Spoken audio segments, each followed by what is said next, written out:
আরাফাতের দিনের রোজাটা বাংলাদেশে মানুষেরা কোন দিনে রাখবো? আমরা কি 9 তারিখে রাখবো নাকি 8 তারিখে রাখবো? কারণ হাজী সাহেবরা আরাফাতে যেদিন অবস্থান করেন সেদিন আমাদের দেশে 8 তারিখ হয়, চাঁদের কি থাকে 8 তারিখ থাকে। তো আমরা কি হাজী সাহেবরা আরাফাতের মধ্যে অবস্থান করছেন সেদিকে তাকায় 8 তারিখেই রাখবো, নাকি হাজী সাহেবরা সৌদি আরবে যেহেতু 9 তারিখে আরাফাতের ময়দানে অবস্থান করছেন অতএব ওই 9-এর দিকে তাকে আমরা 9 তারিখে রাখবো? এটা নিয়ে একটা ধোঁয়াশা, একটা প্রশ্ন আমাদের ভেতরে কম বেশ আছে।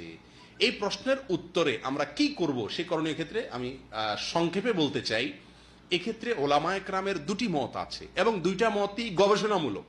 এর কোনোটাই কোনো হাদিস থেকে স্পষ্টভাবে সমর্থিত না, বরং উভয় মতই যার যার বুঝ এবং গবেষণা লব্ধ। কোনোটিকেই সঠিক বা ভুল এটা বলা বুদ্ধিমানের কাজ হবে না। অনেক ওলামায়ে কেরাম বলেন আমরা হাজী সাহেবরা আরাফাতের ময়দানে যেদিন অবস্থান করবেন পৃথিবীর সকল প্রান্ত থেকেই আমরা হাজী সাহেবদের ওই অবস্থানের আরাফাতের অবস্থানের দিনেই কি রাখবো? রোজা রাখবো। এটাই হলো আরাফাত দিনের রোজা। যদি সেদিন কোনো দেশে ঈদ না হয় তাহলে আমরা রাখবো, সেটা আমার দেশে 8 তারিখ হোক 7 তারিখ হোক দেখার দরকার নেই। এটা হলো অনেক ওলামায়ে কেরামের মত। অনেক ওলামায়ে কেরাম বলেন না, আমরা 9 তারিখে রোজা রাখবো আমাদের দেশে, সেটা হাজী সাহেবদের আরাফাতে অবস্থানের পরের দিন হয়, অর্থাৎ এদেশে সৌদি আরবে ঈদের দিন হয়, ওই দিন আমাদের দেশে 9 তারিখ, আমরা 9 তারিখে রাখবো। কেন? কারণ নবী করিম সাল্লাল্লাহু আলাইহি ওয়াসাল্লাম যে আরাফাতের দিনে রোজা রাখতে বলেছেন, আসলে 9 তারিখকে, জিলহজের 9 তারিখকে আরাফাতের দিন বলা হয়।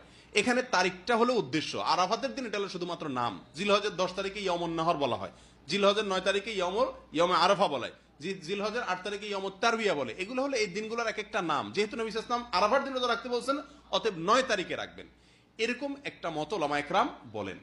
এখন আমরা কোন দিকে যাব? 8 তারিখে রাখবো নাকি 9 তারিখে রাখবো?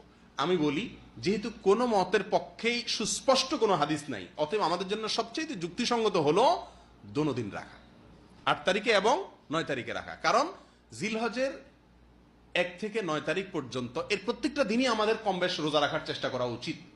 নবী সাল্লাল্লাহু আলাইহি ওয়াসাল্লাম বলেছেন, মা মিন আইয়ামিন আল আমালুস সালিহু ফীহিন্না আহাব ইলাল্লাহ মিন হাযিহিল আইয়াম। জিলহজের 10 দিনের চাইতে অন্য কোন দিনে আমল আল্লাহ তাআলার কাছে বেশি প্রিয় না। এইজন্য উলামায়ে কেরাম বলেন যে এই 10 দিনের প্রথম দিনগুলো, ঈদের দিন বাদে প্রথম দিনগুলো প্রত্যেকটা দিনই কি রাখা উচিত? নফল রোজা রাখা উচিত। তবে বিশেষভাবে হাদিসে নির্দেশ হলো কিসে? আরাফাতের দিন রাখার জন্য। অতএব আমরা যদি 8-9, আমাদের দেশের লোকেরা 8-9 উভয় দিন আমরা রোজা রাখি জিলহজের, তাহলে সেক্ষেত্রে সন্দেহাতীত ভাবে আরাফাতের দিনের রোজা রাখা আমার হয়ে যাবে। অতএব এই 8-9 উভয় দিন রাখাই আমাদের জন্য সবচেয়ে উত্তম এবং বেস্ট। আল্লাহ তাআলা আমাদেরকে আমলের তৌফিক দান করুন।